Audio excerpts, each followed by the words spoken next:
आज का जो हमारा वीडियो है बहुत ही इम्पोर्टेंट रहने वाला है, थोड़ा इमोशनल हो सकता है क्योंकि आज हम चर्चा करेंगे, डिस्कशन करेंगे एक नारी की समस्या के बारे में। समस्या क्या है, हम यहाँ काल्पनिक नाम रख लेते हैं क्योंकि हमें प्राइवेसी को बनाए रखना पड़ेगा। एक है कपिल और एक है कविता। इनकी 10 साल पहले शादी हुई थी। शादी होने के 8 साल बाद दे फाइंड कि जो कपिल है वो मेडिकल तौर पर फिट नहीं है, ये पिता बनने में असमर्थ है, लेकिन जो ये कविता है वो मेडिकल एंड शारीरिक एंड मानसिक तीनों तरीके से माँ बनने के काबिल है। इसकी इच्छा भी है एंड इसका बुनियादी अधिकार भी है। अब समस्या क्या है कि जो कपिल है वो असमर्थ है, लेकिन कविता है वो चाहती है कि वो माँ बने। जो प्रेगनेंसी का, बच्चे कंसीव करने का, उसे फीड देने का जो सारा प्रोसेस होता है, ये अपने मातृत्व का जो भाव होता है उसे फील करना चाहती है। तो इसके पास क्या ऑप्शन है, क्या वे आउट है ताकि इसकी समस्या का समाधान किया जा सके। इसकी जो इच्छा है, इसका जो बायोलॉजिकल अधिकार है, उस अधिकार को ये प्राप्त कर सके। तो इसके 3 सॉल्यूशन, 3 रास्ते हैं। पहला आता है आईवीएफ का, दूसरा आता है अडॉप्शन का एंड तीसरा है जो हम लास्ट में डिस्कशन करेंगे। आईवीएफ में फर्दर 2 ऑप्शन आते हैं। आईवीएफ में पहला ऑप्शन आता है कि किसी अननोन व्यक्ति के स्पर्म लेके फर्टिलिटी प्रोसेस को कंटिन्यू किया जा सकता है। प्लस पॉइंट यहाँ ये है कि कविता के जीन्स आगे बढ़ेंगे। जो कविता की इच्छा है, उसका बुनियादी अधिकार है, माँ बनने का जो उसका सपना है वो भी पूरा होगा। लेकिन यहाँ नेगेटिव पॉइंट क्या है कि कपिल डाउट में है, क्या वो उस बच्चे को इमोशनली एक्सेप्ट कर पाएगा या नहीं। दूसरा चैलेंज क्या आता है कि बड़ा होने के बाद उसकी फैमिली है, सोसाइटी है, उस बच्चे को किस नज़र से देखेगी। तीसरा नेगेटिव पॉइंट यहाँ ये है कि बुनियादी तौर पर देखें तो कपिल के जीन्स है वो आगे नहीं बढ़ रहे हैं। आईवीएफ में दूसरा ऑप्शन क्या आता है कि कपिल अपने किसी relative, non family member, cousin, brother के स्पर्म के साथ फर्टिलिटी प्रोसेस को कंटिन्यू करवा सकता है। प्लस पॉइंट यहाँ क्या है कि कविता के साथ साथ कपिल के जीन्स भी आगे जाएंगे क्योंकि बुनियादी तौर पर जो हमारे रिलेटिव्स होते हैं, जो हमारे पेरेंट्स होते हैं, उनके जीन्स हमारे जीन्स सिमिलर होते हैं। तो सिमिलर जीन्स आगे बढ़ेंगे। यहाँ कविता के जीन्स जाएंगे, यहाँ कपिल के जीन्स भी आगे बढ़ेंगे। लेकिन नेगेटिव पॉइंट क्या है कि जिस प्रकार पहले आईवीएफ के ऑप्शन में कपिल डाउट में था, तो यहाँ कविता है वो डाउट में है क्योंकि आप सभी को पता है जहाँ जहाँ ये सिचुएशन आती है वहाँ जिसके स्पर्म लिए जाते हैं वो इन फ्यूचर कोई ट्रॉमा क्रिएट कर सकता है, मैनिपुलेट कर सकता है, उस बच्चे के ऊपर अपना अधिकार जता सकता है एंड जो कपिल एंड कविता हैं उनका मिसयूज़ भी कर सकता है। तो ये एक बड़ा चैलेंज है। दूसरा इस कंडीशन में चैलेंज क्या है कि क्या कपिल एंड कविता उस बच्चे को इमोशनली एक्सेप्ट कर पाएंगे या नहीं। आईवीएफ के बाद में दूसरा ऑप्शन आता है अडॉप्शन का, यानी गोद लेने का। इसमें भी फर्दर 2 ऑप्शन बनते हैं। पहला, कपिल और कविता है वो किसी सारा कारा जैसी संस्था से बच्चे को गोद ले सकते हैं। यहाँ प्लस पॉइंट क्या रहेगा कि एक अनाथ बच्चे को उसका परिवार मिल जाएगा, उसके माता पिता मिल जाएंगे। लेकिन नेगेटिव पॉइंट यहाँ क्या है कि जो कपिल और कविता हैं उन दोनों के बुनियादी तौर पर जीन्स आगे नहीं बढ़ेंगे एंड कविता और कपिल क्या उस बच्चे के साथ इमोशनली अटैचमेंट हो पाएंगे या नहीं। एंड कविता है वो बुनियादी तौर पर बायोलॉजिकल तरीके से फिट है, माँ बनने के काबिल है, लेकिन यहाँ उसकी जो माँ बनने की इच्छा है वो भी मिस हो जाएगी। तो वो एक प्रॉब्लम है।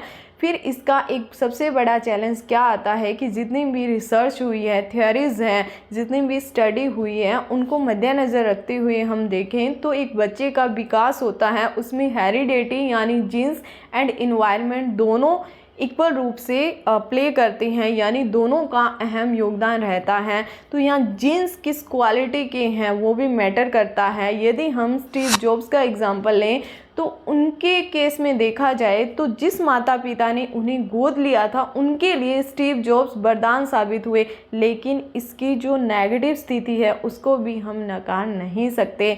तीसरा बड़ा चैलेंज इसमें क्या आएगा कि जो दुनिया है, जो सोसाइटी है, जो फैमिली मेम्बर्स हैं, उसे इन फ्यूचर उस बच्चे को किस नज़र से देखेंगे, ये भी एक बड़ा चैलेंज है। ऑप्शन में दूसरा ऑप्शन आता है कि कपिल और कविता अपने किसी रिलेटिव के यहाँ से, अपने भाई बहन से बच्चा गोद ले सकते हैं। प्लस पॉइंट यहाँ इसमें क्या रहेगा कि उन्हें जीन्स के बारे में पता होगा। लेकिन नेगेटिव पॉइंट यहाँ क्या है, परिवारों में देखा गया है कि जिस माता पिता से बच्चा गोद लिया जा रहा है वो प्रॉब्लम क्रिएट करते हैं, वो उस बच्चे को इन फ्यूचर में मैनिपुलेट करने की कोशिश करते हैं। कुछ एक प्रॉपर्टी को लेकर भी इशू रहते हैं।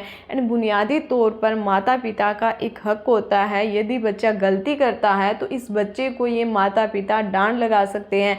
लेकिन जब बच्चा परिवारों में हम गोद लेते हैं तो इस बच्चे को ये माता पिता डांट लगाते हैं, तो ये माता पिता आगे आते हैं, ये इन्हें एहसास दिलाते हैं कि ये बच्चा आपका नहीं है, ये हमारा खून है एंड ये आपका नहीं है। इसी वजह से आप इस बच्चे के साथ गलत कर रहे हो, आप इसे डांट लगा रहे हो। हालांकि ये गलत नहीं है, डांटना एक माँ बाप का हक है। डिपेंड करता है कि वो किस प्रकार से डांटते हैं। लेकिन ये माता पिता इन्हें ये जताते हैं कि ये बच्चा हमारा है, हमारी देन है, आपका नहीं है। तो ये सबसे बड़ा चैलेंज आता है। अब हमारा फिफ्थ ऑप्शन आता है जो कि जायज़ नहीं है, लेकिन आप इसके बारे में राय दे सकते हो क्योंकि कविता है वो काफ़ी कन्फ्यूज़न में है। हमारा पांचवा ऑप्शन क्या आता है कि कविता कपिल से डिवोर्स लेकर, तलाक लेकर किसी अन्य व्यक्ति के साथ शादी करके अपनी जीन्स को आगे बढ़ा सकती है। अपना जो एक मातृत्व है, अपनी इच्छा है, बुनियादी अधिकार है, उसे प्राप्त कर सकती हैं। लेकिन ये ऑप्शन जायज़ क्यों नहीं है? क्योंकि पिछले 10 साल से कविता एंड कपिल की एक हिस्ट्री चेक की जाए, इन दोनों का जो रिलेशनशिप है वो बहुत बेहतर है। इसीलिए मुझे ये ऑप्शन सही नहीं लग रहा है। लेकिन कुछ एक केसेस में ये ऑप्शन लिया जाता है क्योंकि यदि ये कपिल एंड कविता कोई भी पर्सन हो सकते हैं, इनका जो रिलेशनशिप है इनमें बहुत ज़्यादा दूरियां हैं, बहुत ज़्यादा प्रॉब्लम्स हैं, तो इन रिलेशनशिप को एग्ज़िट करना इनके लिए सॉल्यूशन है। एंड जैसे ही एग्ज़िट लिया जाता है तो फर्दर किसी के साथ रिश्ता बनाकर उसके साथ अपना जो भविष्य है, अपना जो एक परिवार है, उसे आगे बढ़ाया जाता है। तो ये थी हमारी वीडियो, ये थी कविता एंड कपिल की समस्या। प्लीज़ ये मेरी कंसल्टेशन का हिस्सा है, दैट्स वाई आप अपना सॉल्यूशन ज़रूर दें एंड कमेंट सेक्शन में बताएं कि क्या छठा एक वे आउट निकल सकता है। इन सभी को नकार कर कविता और कपिल किस प्रकार से अपने वंश को आगे बढ़ा सकते हैं एंड वो खुशी खुशी हर एक चीज़ों को एक्सेप्ट कर सकते हैं, वो माता पिता बन सकते हैं, उस जो एक फीलिंग होती है उसे वो प्राप्त कर सकते हैं एंड अपने बच्चे के साथ इमोशनली अटैच होकर अपनी जो लाइफ है उसे आगे बढ़ा सकते हैं। एंड कमेंट सेक्शन में ये भी बताएं कि इन पांचों ऑप्शन में से उनके लिए कौन सा सबसे बेहतरीन ऑप्शन रहेगा। पांचवें ऑप्शन को मैं क्रॉस करती हूँ, जो पहले 4 ऑप्शन हैं, प्लीज़ आप उनमें से एक सिलेक्ट करके बताएं। वीडियो को लाइक शेयर करें ताकि ज़्यादा से ज़्यादा सॉल्यूशन आए, ज़्यादा से ज़्यादा डिस्कशन हो एंड जो कविता एंड कपिल हैं उन्हें हम सही से गाइडेंस दे पाएँ। वीडियो के एंड तक बने रहने के लिए आप सभी का बहुत बहुत धन्यवाद।